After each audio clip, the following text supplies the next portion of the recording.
Hello, Astro friends. It's Melanie on Christmas Eve, December 24th, 2025, with the Astro weather for the week until the 30th of December. First of all, a blessed Christmas time to you and yours. Happy solstice, happy whichever tradition you follow that and celebrate that honors the return of the light, which we are slowly but surely seeing now. It's 3:33 it was exactly when I started recording this video here for you, and it's getting darker, but mostly because it's overcast.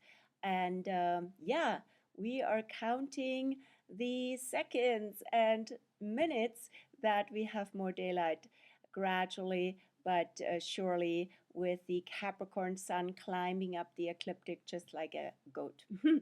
So here's the astro weather. And yes, Capricorn is the season now since winter solstice, and more energy, more planetary archetypes enter Capricorn, starting with Venus today. December 24th is this morning is when Venus entered Capricorn, and she will be in the sign of the mountain goat until the 17th of January. So pretty much regular slash shortish time, 3 weeks in 3 to 4 weeks in Capricorn, and following the sun, which she will actually meet on January the 6th on Epiphany. How interesting, right? Today, Christmas Eve, she enters Capricorn. On Epiphany, she will pass the sun, and then there will be lots of Capricorn energy already noticeable for the supermoon on January 3rd in Cancer Capricorn, with the sun close to Jupiter.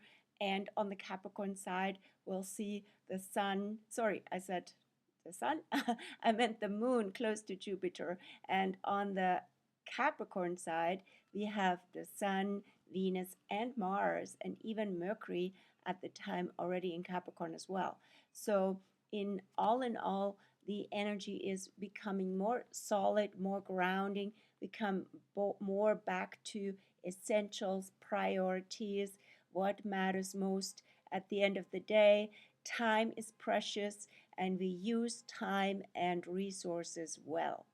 This is what Capricorn is all about: being resourceful, being resilient, working with the returning light, and also working with the resources that are available. And yeah, so Capricorn energy, typically very matter of fact, concise, precise. So we're not wasting time and energy in the Capricorn domain. Things are serious, but not too serious. We can also frolic like the goats, but we don't lose track of our purpose and of the work we're here to do. So, in other words, priorities again. And what else are we seeing this week? Quite a few Mercury transits, otherwise not so much. As I said today, Venus into Capricorn, and I'm just about to write that article for her. Should be published before tomorrow, Christmas Day, and you'll find it on my blog, like all other articles for topical changes and shifts in the planetary energies and cosmic influences for us. So Venus in Capricorn. And otherwise, as I said, not too much going on this week, except Mercury transits. Mercury is still in Sagittarius until the 1st of January, New Year's. Yes, also significant marker day. And Mercury now end of Sagittarius, so actually crossing in the zodiac this terrain, so to say, that is pointing us to the Galactic Centre, to the center of the Milky Way galaxy. And this is very significant because this is where a dark rift, a black hole can be found, or what do we know? It's a big mystery. It's also the mystery where the juncture of time and space meet. Sagittarius rules space, Capricorn rules time. So this cross of space and time is also where we are operating on on the Earth plane, but there are more dimensions. Of course, we have the three-dimensional space, then we have time as, so to say, the fourth dimension, but there's also fifth plus dimensions, yet they are not as measurable. However, now as we enter the Aquarius age, we'll find out more about those also through science, not, so to say, just through intuitive sources and esoteric teachings. So, yeah, we are with Mercury crossing that space time point, and Mercury will be in the Galactic Center. The Galactic Center is also about being in our heart, being in our truth, and really following our inner guidance. Trust is essential, especially since it's before Capricorn, before factually the light returns. This is the trust and the inner knowing that we are guided through the darkness to the light. So Mercury comes in there, the messenger, so there might be quite a lot of messages coming through now that bring us to our deepest truths and help us also find trust, find intuition, find inner guidance that is not outsourced, right? There's so much outsourcing going on now, especially with all these tools that technology avails us. And they could actually take us away from our intrinsic and authentic resources, right? Especially the mental ones in this case. Why am I saying that? Also because Lilith has just entered Sagittarius, and you can find the article for her journey through Sagittarius on my blog and on my Facebook page, which I both link below, also on Instagram. So what's with Lilith in Sagittarius? Lilith entered Sagittarius as some fast-moving planets, in this case Venus and Mercury, will leave Sagittarius. Lilith, so let me backtrack a quick moment to Lilith before I go back to Mercury and its transits for the week. Lilith entered Sagittarius on winter solstice and will be in that journey through Sagittarius until the 14th of September. 9 months as usual. She is in one sign. She never goes retrograde. Who is she anyway? That is a archetype, an asteroid archetype. Some astrologers also associate her with a black moon. I addressed that in that article. I go by the asteroid, and there's ephemeris for her. So it's a celestial body that archetypally represents the inner wild. Typically, archetypically, stereotypically, she's also known to be the wild woman archetype. But that is sort of too limiting and even a bit, stereotypical, as I said. And the inner wild is more, is deeper, right? So the inner wild has to do with being unconditioned or unconditioning ourselves, releasing the conditions that have been put upon us. We have been educated, so to say, and trained by society to go by certain conditions that are very in the interest of those who like to control society, typically, right? And so Lilith invites us and pushes us to come back to that unconditioned self, which is, of course, also a spiritual dimension, right? Who are you without all these attributes and conditionings and all these hats that we wear, as I say, right? And so discovering, this is very Sagittarius, a lot about discovery and exploration. It's a journey to the inner wild, and she might take us places. She might take us to new understanding of who we truly are. And she also is a lot about freedom, right? Lilith perceives freedom, Sagittarius about freedom, freedom of movement, freedom of understanding. So not being conditioned again or influenced by all these various beliefs and agendas. So versus finding our own inner truth. It's very Sagittarius for Lilith. And you can find an article. I also addressed the different Sagittarius mini generations. What I mean by that is people born with Neptune in Sagittarius, with Pluto in Sagittarius, with Uranus in Sagittarius, and with Saturn in Sagittarius. So these are slower moving planets that influence all a mini generation. Like with Pluto is about 15 years, and that was from 1995 till 2008, for example. People were born with Pluto in Sagittarius. Then we have Neptune in Sagittarius, and so on.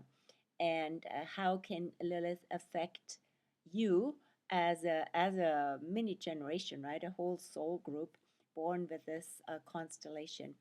And yeah, so I also have a special starting on January 9th till the 19th, 10 days, where we can explore privately, one on one, Lilith and Sag, how this phase of 9 months until the 14th of September can you can ride that your energy, and you can actually align best with that, given your own personal birth chart, and maybe also relocation chart, because Sag also has to do with traveling, and it's also like an outreach into the world, right? Understanding the world better.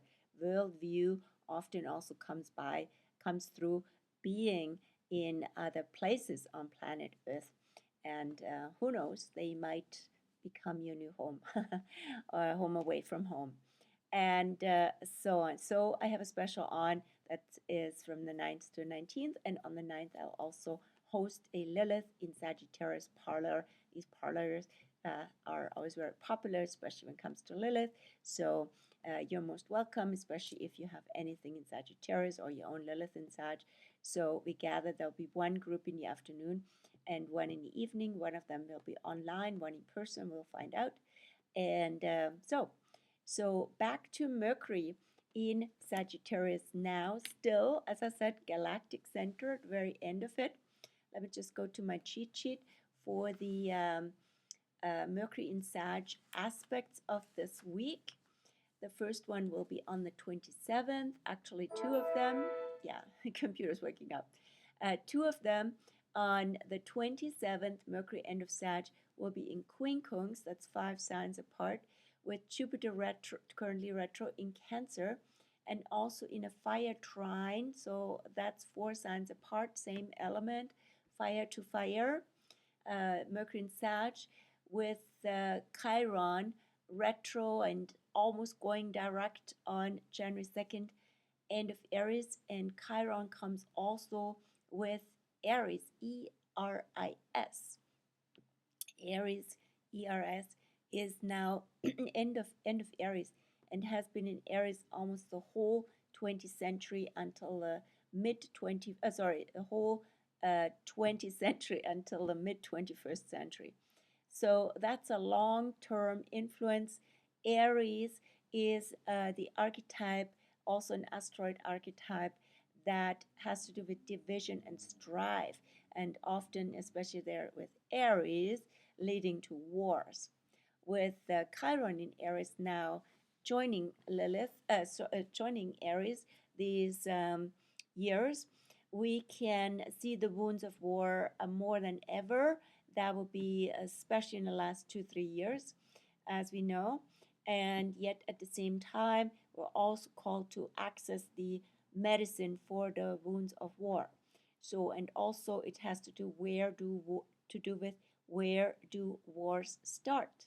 So they start in the head, they start with us and them, they start with division, right?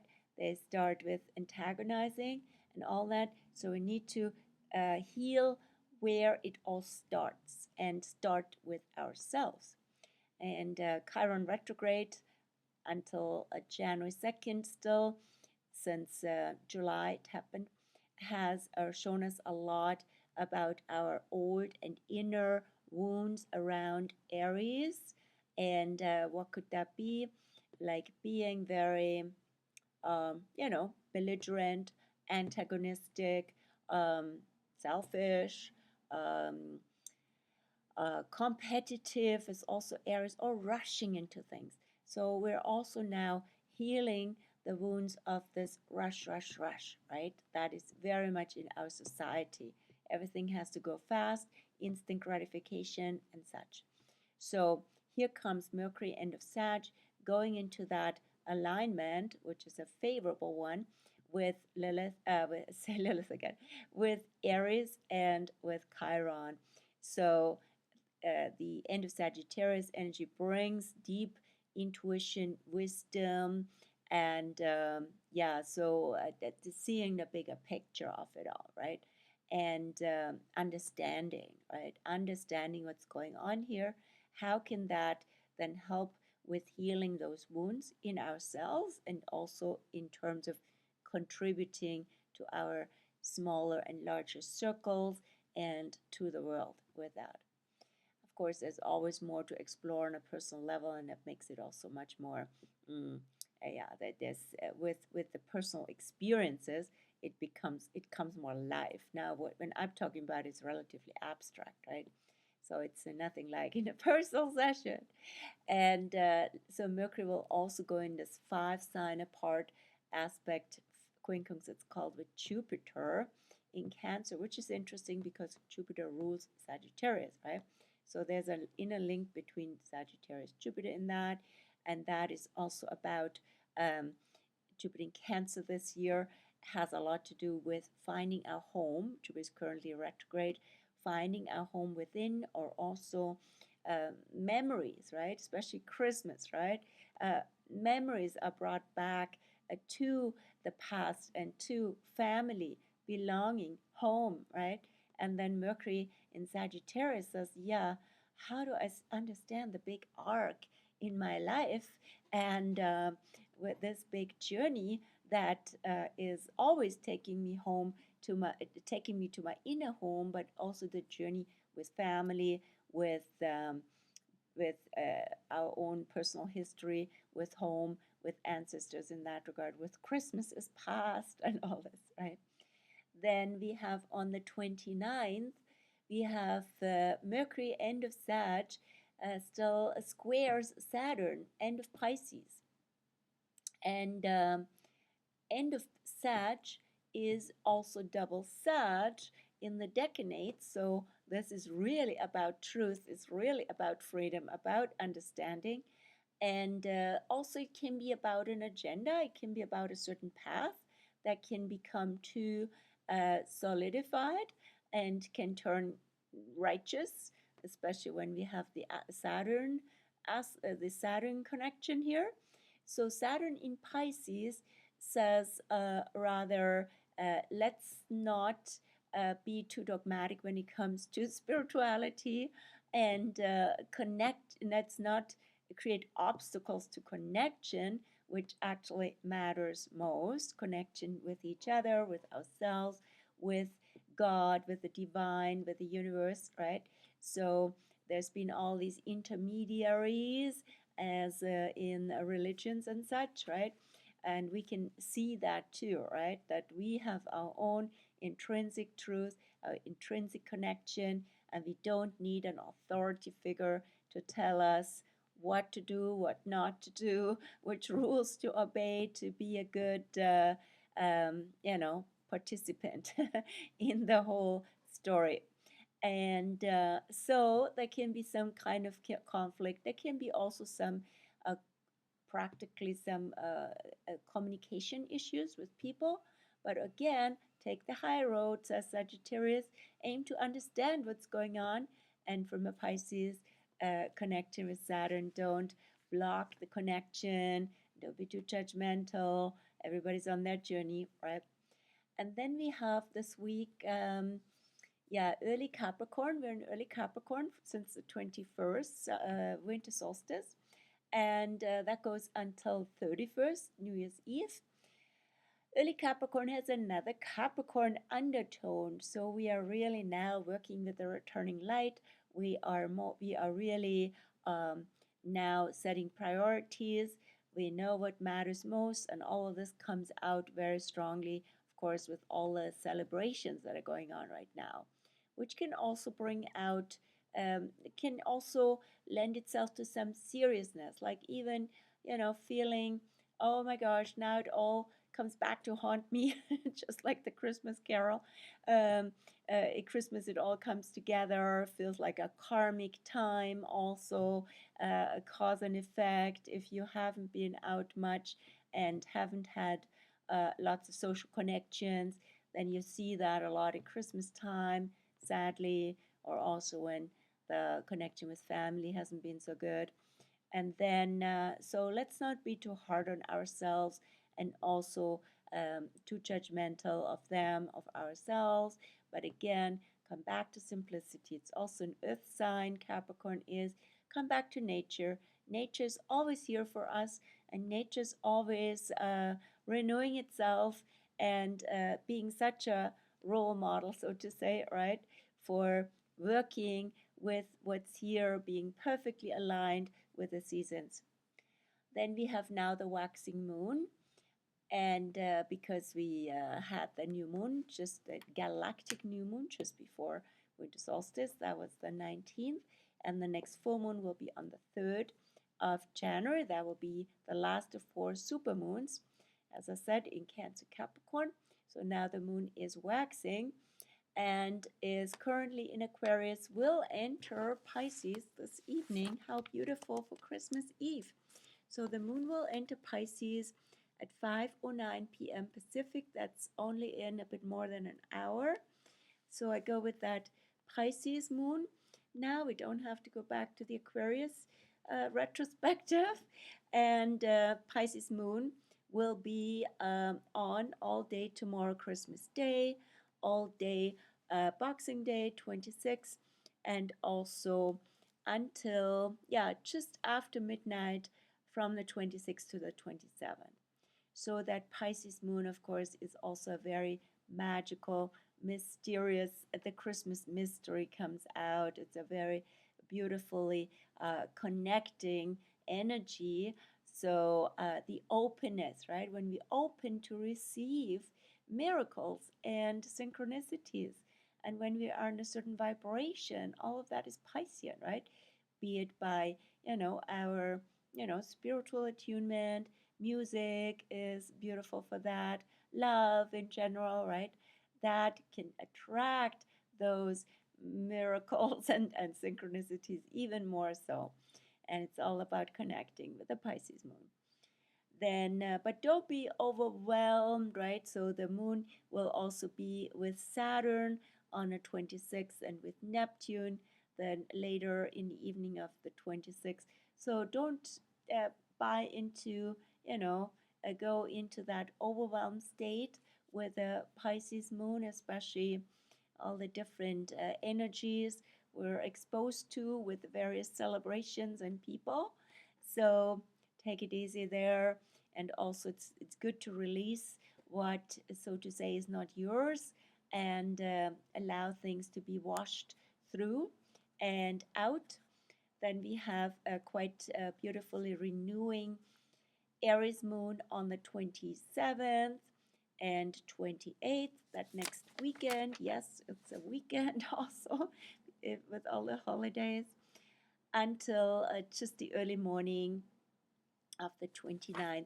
So that moon in Aries, especially as a waxing moon, is great for heading out and setting out on something that really feels like it's your thing, all right?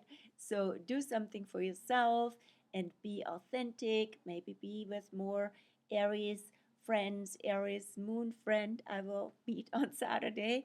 We already and on Sunday actually. We already determined that. So affirming that Aries energy, being present with what's here now. The presence is the present, right? So life happens here. It's very Aries, right? And we're not. It's a contrast to Capricorn. Hence, there will be also the half moon, the square moon, square from moon to sun. And so contrast between Aries and Capricorn is a lot about the freshness, the presence, the kind of baby state of Aries, very dynamic and fast, and the solid, rock solid grandmother, grandparent, elder, ancestor energy of Capricorn, right? So, so being in that tension can be a really good thing because we are honoring traditions with Capricorn, but we are also stepping into the new, and that will be very much the case when Saturn and Neptune both go together next January and this coming January and February into Aries and align on the very first degree of Aries at 1 degree of Aries on the 20th of February. So this is like with the moon in Aries is sort of an anticipation and an opening, a welcoming, and a brave step, walking out into the new, so to say. Right? Then we have the moon entering Taurus, where she is exalted, very well positioned on the 29th, that Monday, and Tuesday, even into the New Year's Eve until 5:13 a.m. So the Taurus moon slows things down. That brings us back to comfort and joy, so to say, and also to maybe, anything that can give us, that can be not just nurturing, but also nourishing, right? So food and anything that is really good for our senses. And, this is a very beautiful combination of the Taurus moon and the Capricorn sun. So both together are about slowing down and again finding joy where we are. It's wonderful to do nature trips and walks and so on. Then we have what else is going on this week? Yeah, that's it actually. I've been talking a bit longer about these Mercury transits and Lilith in SAG because otherwise it's a relatively calm week. So I wish you again a beautiful, blessed Christmas or otherwise a celebration coming up, and might see you around, might see you in a session, or if you're a friend, you might see you also in a visit. And I wish you, all the best for this sacred time of year. Bye.